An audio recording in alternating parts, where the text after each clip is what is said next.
Good morning student, welcome to the online class. आज हम अपनी सोशल साइंस का लेसन 3 स्टार्ट करने वाले हैं। ठीक है, लास्ट क्लास में मैंने आपको इसे रीड करने के लिए दिया था। आई होप आप सबने इस लेसन को रीड किया होगा, अच्छे से रीड किया होगा। ठीक है, चलिए आज लेसन को हम स्टार्ट कर लेते हैं। तो वीडियो को पूरा देखिएगा, ध्यान से देखिएगा, जो जो मैं बता रहा हूँ। ठीक है, ध्यान से समझिएगा उसको। ठीक है, जहाँ को समझ में ना आए वीडियो को पीछे करिए, वीडियो को रोक के देखिए, दोबारा देखिए। ठीक है, चलिए स्टार्ट कर लेते हैं इस लेसन को। A very large flat area situated between the northern part of the Himalayas and the southern peninsula is known as the Northern Plains. ठीक है, अब देखिए नॉर्दर्न प्लेन्स कौन सी जगह है। A very large flat area situated between the northern part of Himalayas and the southern part is known as the Northern Plains. ठीक है, तो हिमालयाज है। ठीक है, हिमालय का ये वाला पार्ट, हिमालय का नॉर्थ वाला पार्ट, और जो हमारे जो पेनिनसुलर रीजन है, नीचे जो पानी वाला रीजन है उसके ऊपर वाला पार्ट। ठीक है, हिमालय का साउथ और पेनिनसुलर का नॉर्थ पार्ट। तो इस वाला जो एरिया है, जो आप येलो कलर में देख सकते हैं अपनी पिक्चर में, यहाँ पे येलो कलर में जो आपको एरिया दिखाई दे रहा है, इसको नॉर्दर्न प्लेन्स कहा जाता है, इस एरिया को। ठीक है, इस एरिया को नॉर्दर्न प्लेन्स कहा जाता है। They stretch across a very long area of 2400 kilometre. अब देखिए, जो ये एरिया है नॉर्दर्न प्लेन्स वाला जो एरिया है, ये बहुत दूर दूर तक फैला हुआ है। कम से कम 2400 किलोमीटर, 2400 किलोमीटर तक ये एरिया फैला हुआ है। ठीक है, covering Punjab in the west to Uttar Pradesh, Bihar, Haryana, West Bengal and Assam in the east. ठीक है, अब देखिए किस किस स्टेट को कवर करता है ये। पंजाब, उत्तर प्रदेश, बिहार, हरियाणा, वेस्ट बंगाल, असम। ठीक है, इन सब जगहों से होते हुए गुजरता है ये।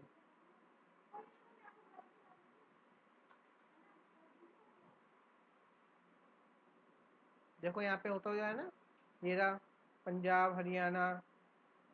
ठीक है, पंजाब हो गया, हरियाणा हो गया, उत्तर प्रदेश हो गया, बिहार, वेस्ट बंगाल, असम। ठीक है, इन सब जगहों में ये पड़ता है पूरा हमारा नॉर्दर्न ए प्लेन्स।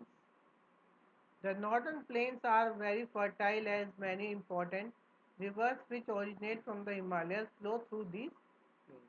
अब देखिए, जो नॉर्दर्न प्लेन का जो जगह है ये बहुत ही फर्टाइल है। फर्टाइल का क्या मतलब होता है? फर्टाइल का मतलब होता है उपजाऊ, मतलब बहुत ही ज़्यादा उपजाऊ ज़मीन है यहाँ पर। ठीक है,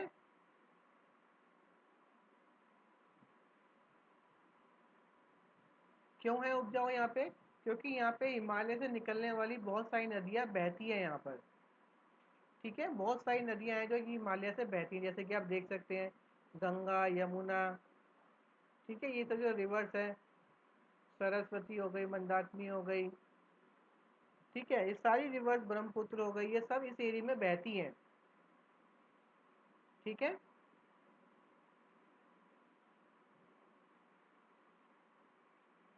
आगे बढ़े अब हम। These rivers bring with these them stone, sand, gravels and fine soil. अब ये नदियाँ जब जब बहती रहती हैं तो अपने साथ पानी के अलावा पत्थर, मिट्टी, कंकड़, ठीक है, और तरह तरह की मिट्टी अपने साथ लेके आती है। ठीक है, दीज आर कॉल्ड सेडिमेंट्स। ठीक है, और इन चीज़ों को क्या कहा जाता है? सेडिमेंट्स कहा जाता है। जब नदियाँ अपने साथ पत्थर, मिट्टी, स्टोन्स, ग्रेवल्स, कंकड़, ये सब लेके बहती है अपने साथ, तो इन चीज़ों को सेडिमेंट्स कहा जाता है। ठीक है, आगे देखते हैं। During the rainy season when the rivers are flooded, these sediments spread on the land over the bank of the river. This is called alluvial soil. ठीक है, अब देखिए होता क्या है। अभी हमने पढ़ा कि नदियां जो हैं अपने साथ इन सब चीज़ों को लेके चल रहे, लेके बहती हैं। ठीक है, ये नदियां हैं, ये सब सामान अपने साथ लेके बहती हैं। जब भी जो बाढ़ आती है, ठीक है, जब भी बाढ़ की स्थिति होती है, तो ये सारी चीज़ें जो नदी के आसपास की जगह है ना, ज़मीनें हैं, उन सब में फैल जाती है। ठीक है, और वहाँ की ज़मीन में ये सारा कुछ मिल जाता है। और इसी सॉइल को एलुवियल सॉइल भी कहा जाता है। ठीक है, इसे एलुवियल सॉइल भी कहा जाता है। और ये बहुत ही ज़्यादा सॉफ्ट सॉइल होती है। ठीक है, बहुत ही सॉफ्ट होती है, हल्की होती है और बहुत ही ज़्यादा उपजाऊ होती है। ठीक है, it is a very soft, fertile and light. ये बहुत ही सॉफ्ट, उपजाऊ, फर्टाइल और लाइट, हल्की होती है। This soil is very good for the production of varieties of crops. अब जो ये मिट्टी होती है, ये तरह तरह की फसलों उगाने के लिए बहुत ही ज़्यादा बढ़िया होती है, बहुत ही ज़्यादा अच्छी होती है। Therefore, these plains are referred to as a rice ball of India. इसलिए इन जगहों को, ठीक है, जो प्लेन है ये, इसको राइस बॉल ऑफ इंडिया भी कहा जाता है। ठीक है, समझ में आया? जो रिवर्स होती हैं वो अपने साथ कंकड़ पत्थर ये सब लेके, अगर आप कभी हरिद्वार गए हो या ऋषिकेश गए हो तो आप देखेंगे जहाँ जहाँ नदी बहती है उसके आसपास बहुत रेत होती है। ठीक है, लेकिन नदी में तो पानी होता है, रेत कहाँ से आई? वो रेत आती है जब पहाड़ों से बहती हुई रिवर आती है तो अपने साथ कंकड़ पत्थर भी लेके जाती है। और जब उस नदी में बाढ़ आ जाती है, जब पानी अधिक हो जाता है मात्रा में, तो सारा कुछ अपने आसपास की जगह में फैला देती है। ठीक है, और जब पानी उतर जाता है तो वो जमीन सामान जो मिट्टी पत्थर है वो वहीं के वहीं रह जाते हैं और पानी निकल जाता है। ठीक है, इस तरह से ये सब चीज़ें बनती है। और ये चीज़ें जो होती हैं एलुवियल सॉइल कहलाती है। ठीक है, ये बहुत ही ज़्यादा सॉफ्ट होती है, उपजाऊ होती है और हल्की होती है। इस पर जो सामान उगता है, जो फसलें उगती हैं, बहुत ही अच्छी क्वालिटी की फसलें उगती है, इसीलिए इसको राइस बॉल ऑफ इंडिया भी कहा जाता है इस एरिया को। ठीक है, a basin is an area watered by a river and it tributaries. देखो बेसिन क्या होता है? बेसिन ऐसी जगह होती है जो कि पानी से या नदी के पानी से घिरी हुई जगह होती है जो, ठीक है, या फिर दो नदियों के बीच की जमीन होती है जो, उसको बेसिन कहा जाता है। ठीक है, जैसे आप देख सकते हैं यहाँ पिक्चर में। ठीक है, यहाँ पे देखो आपको रिवर दिखाई दे रही है, ये है यमुना। ठीक है, और ये है गंगा। इन दोनों के बीच की जो ज़मीन है ये रिवर बेसिन है, क्योंकि ये ज़मीन जो है दो नदियों के बीच की ज़मीन है। ठीक है, इसे रिवर बेसिन भी कहा जाता है। ठीक है, आया आप सभी को समझ में? आगे बढ़ते हैं अब हम।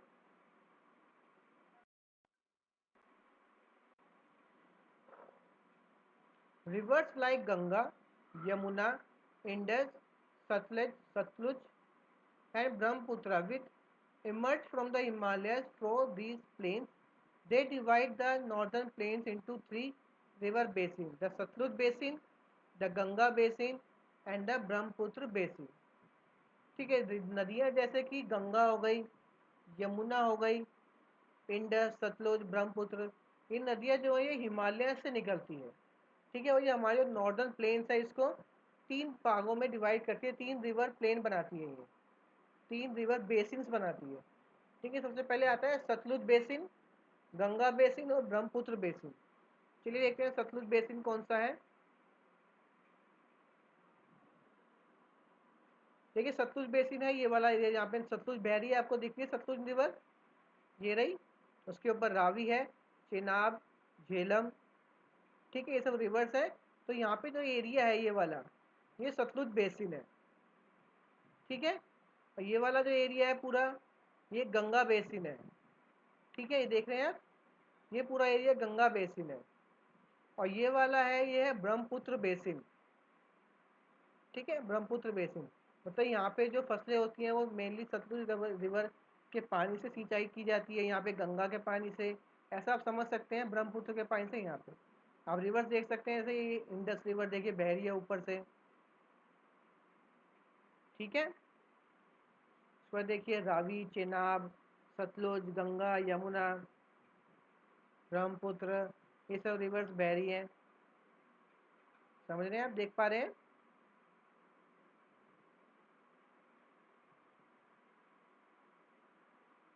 चलिए आगे बढ़ते हैं अब हम।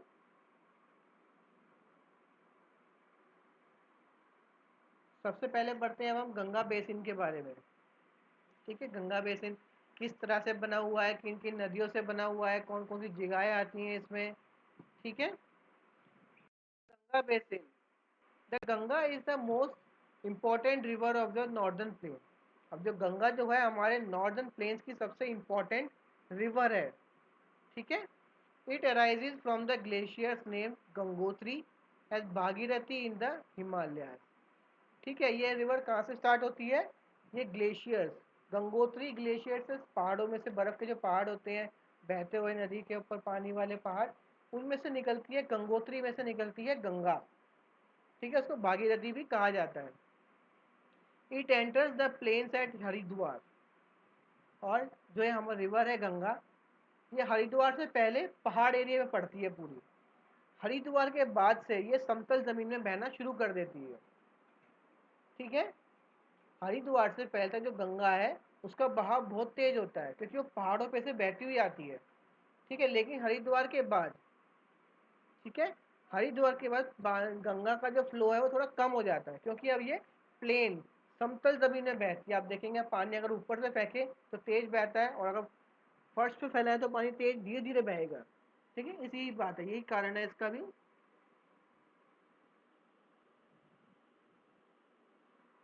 चलिए आगे बढ़ते हैं अब हम। Later Alaknanda and Mandakini join it. This large river with its tributary flows through Haridwar, flows through Uttar Pradesh. ठीक है, अब जो ये रिवर है, ये रिवर गंगा जो है इसमें मंदाकिनी और अलकनंदा रिवर दोनों मिल जाते हैं। ठीक है, दोनों में बहुत बड़ी रिवर्स हैं हिमालय की। ठीक है, ये दोनों रिवर बन के गंगा बनाते हैं। और जो ये गंगा रिवर है कहाँ कहाँ बहती है?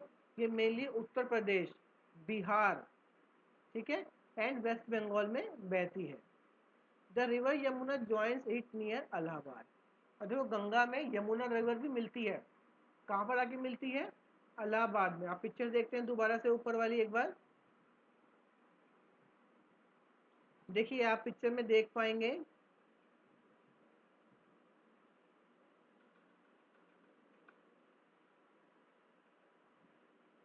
ठीक है, देखिए ये है यमुना रिवर आ रही है बहती हुई। यहाँ पे दिल्ली आ गया, मथुरा आ गया, आगरा आ गया। ठीक है, उसके बाद ये बहती हुई यहाँ तक आ जाती है इधर, ये बहती हुई यहाँ तक आएगी, देखो यहाँ तक। ठीक है, उसके बाद देखिए गंगा रिवर ये रहा हरिद्वार, हरिद्वार से होते हुए ये रिवर यहाँ के मिल जाती है। और देखो यहाँ पर ये दोनों रिवर्स मिल रही हैं। ये कौन सी जगह है? ये इलाहाबाद है। ठीक है, जिसका नाम अब देव प्रयाग हो गया है। ठीक है, ये इलाहाबाद है, ये कि यूपी में पड़ता है, उत्तर प्रदेश में। यहाँ पे गंगा और यमुना रिवर दोनों आके मिल जाती है, और आगे बढ़ के गंगा बनाती है। और ठीक है,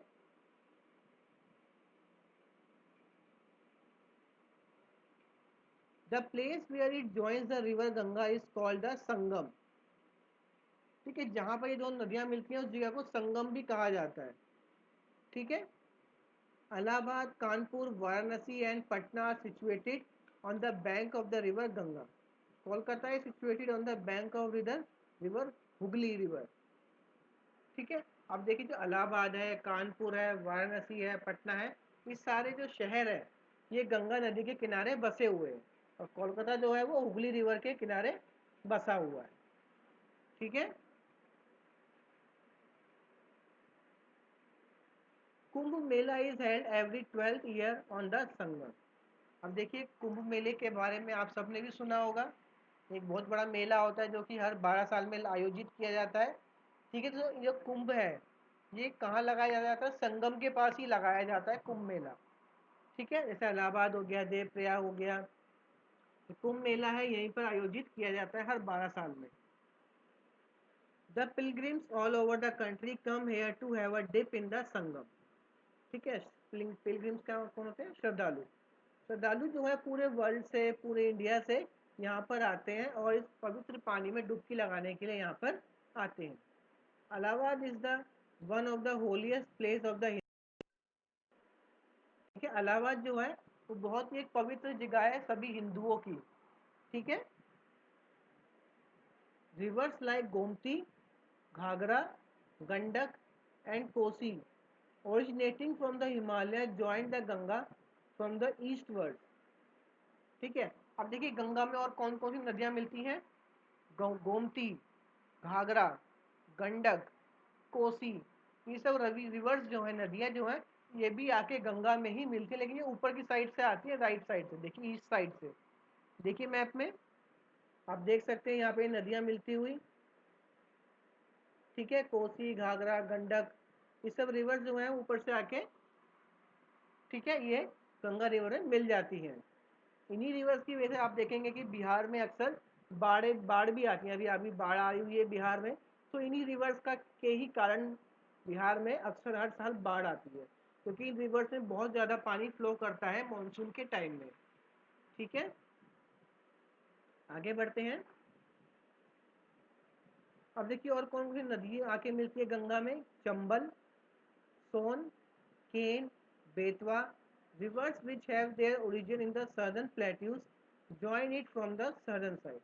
अब देखिए बाकी रिवर जैसे कि चंबल हो गई, सोन हो गई, केन हो गई, बेतवा, ये सारी रिवर्स भी आके गंगा में मिलती हैं, लेकिन ये रिवर किसी पहाड़ पे से नहीं आती हैं, ये बल्कि जो हमारे साउथ के जो पठार हैं वहाँ से आके इन जगहों में मिलती है। जैसे कि आप मैप में देख सकते हैं दोबारा से, देखिए ये चंबल नदी, चंबल नदी आके गंगा में मिल जाती है, यमुना में मिल जाती है, गंगा फ्योर आगे जाके गंगा बना देती है। ठीक है, सोन हो गई, बेतवा हो गई, ये सब रिवर्स जो है ये सब आके गंगा में ही मिलती हैं। ठीक है,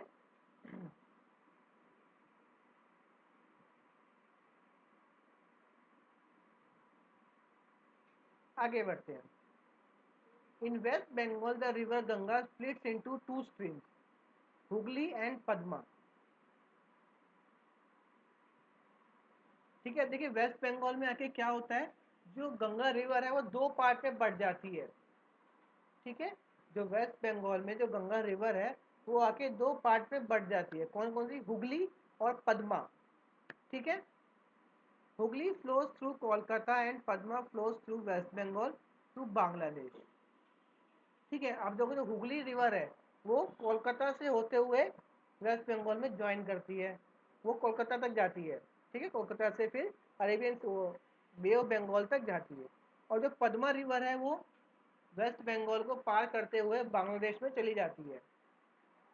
ठीक है, और फिर बांग्लादेश में जाके there it joins the river Brahmaputra and enters the Bay of Bengal. फिर वहां जाके वो ब्रह्मपुत्र रिवर में मिल जाती है और फिर बे ऑफ बंगाल में ज्वाइन हो जाती है। ठीक है, मैं आपको मैप के जरिए दिखाता हूँ, एक बार ट्राई करता हूँ मैप के जरिए अगर पॉसिबल हो पाता है तो। देखिए स्टूडेंट्स, आप देख पा रहे हैं सामने पिक्चर में कि इंडिया की जो मेन रिवर्स हैं, ठीक है, सामने आपके मेन रिवर्स हैं इंडिया की। देखिए यहाँ पे अभी हमने पढ़ा सतलुज बेसिन, देखिए ये वाला एरिया पढ़ा था अभी हमने सतलुज बेसिन में पूरा अपना। ठीक है, उसके बाद हमने पढ़ा गंगा बेसिन में क्या है, देखिए कितने सारे रिवर्स हैं, बेतवा, गंगा, गोमती, घाघरा, गंडक, कोसी। ठीक है, ये सब नदियाँ आके गंगा नदी में मिल जाती है। और अभी हमने देखा कि वेस्ट बंगाल में आके जो गंगा रिवर है वो दो पार्ट में बढ़ जाती है। ठीक है, वो दो पार्ट में बढ़ जाती है, किस किस में? एक का नाम होता है पद्मा और एक हुगली। ठीक है, जो पद्मा जो है वो बांग्लादेश की ओर चली जाती है, ब्रह्मपुत्र रिवर में मिल जाती है, देखिए इस रिवर में। और जो मेन बाकी जो है हुगली वो कोलकाता से होते हुए बे ऑफ बंगाल में बाहर आ जाती है। ठीक है, देख पा रहे हैं ये नॉर्दर्न नॉर्दर्न रीजन है पूरा ये इंडिया का। ठीक है, नॉर्दर्न प्लेन, ये नॉर्दर्न प्लेन में कितनी सारी रिवर्स बहती हैं देखिए। ठीक है, आप देख पा रहे हैं,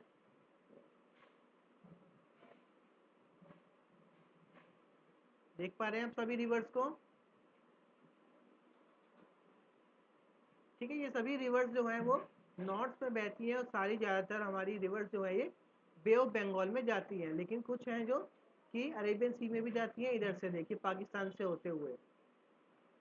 ठीक है, इंडस, झेलम, चेनाब, रावी, सतलुज, ये सब आगे चल के इंडस रिवर बन जाती हैं और पाकिस्तान से हुए बहते हुए ये अरेबियन सी में चली जाती हैं। और जो इधर गंगा है, ब्रह्मपुत्र है, ये सब रिवर अरे बे ऑफ बंगाल में आ जाती है। ठीक है, क्लियर है? ठीक है, तो आज हमने गंगा बेसिन तक पढ़ लिया पूरा। The famous Howrah bridge is across the river Hooghly. और आपने हावड़ा ब्रिज के बारे में सुना होगा जो कि कोलकाता में है। ये रिवर हुगली रिवर पे, ये ब्रिज, ये पुल हुगली रिवर पे बना हुआ है। ठीक है, समझ में आया आप सभी को? अच्छा लेसन है, ध्यान से पढ़िएगा, इस लेसन को समझिएगा। ठीक है, जिस तरह मैंने एक्सप्लेन किया समझिएगा, कोशिश कीजिएगा इसको पूरा। ठीक है, और अगर वीडियो पसंद आया तो लाइक जरूर कीजिएगा, और चैनल आपने सब्सक्राइब नहीं किया तो नीचे रेड बटन होगा, उसको सब्सक्राइब कर लीजिए चैनल को, ताकि जब भी वीडियो अपलोड हो आपको पता लग जाए। ठीक है, तो नेक्स्ट क्लास में मिलते हैं हम। तब तक आप सब अपना अच्छे से ख्याल रखिए, अपना ध्यान रखिए। Thank you.